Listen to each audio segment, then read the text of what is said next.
Hi, this is Gary from Treasure Coast Metal Detectors. Today I wanted to talk about the Minelab Excalibur II and its settings.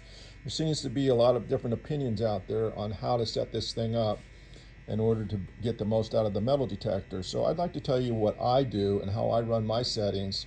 Maybe it'll help you, and I hope that it will. I run mine all the time in the discriminate mode unless I'm going to a place where I'd be interested in finding things like, say, for example, off the 1715 fleet here on the Treasure Coast.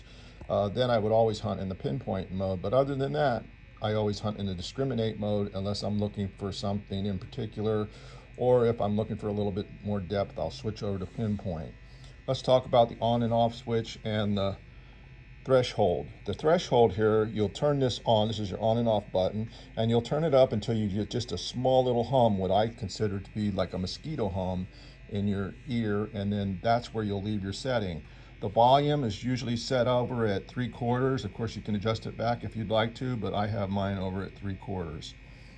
Let's talk about the sensitivity. I start off on my sensitivity usually about 6.5 or 7.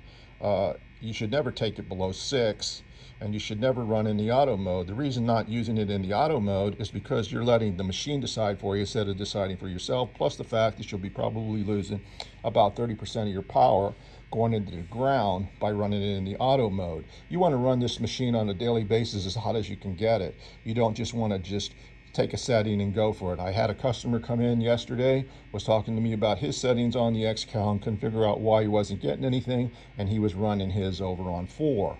That's just not a good setting for any beach. I don't care where you are in the world. You should be at least at 6, if not hotter.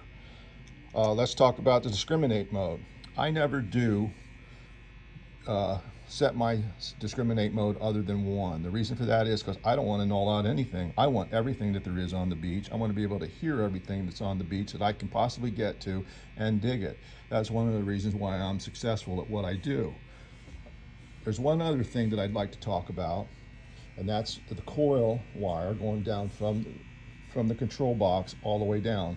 I wrap mine up and I use it, and I keep my coil wire tight, and I do that by using a oxygen tube that you can find in an aquarium store with a tie wrap, and I put the tie wrap or the cable tie through the tubing, and then I wrap it. As you can see here, it's black, but you can see it, and it is tied around, and that's how I hold it all the way in place, all the way down to here, and then I get it over here to the coil.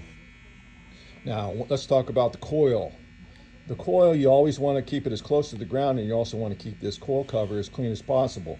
You want to clean this every single time you go metal detecting and get all the sand out.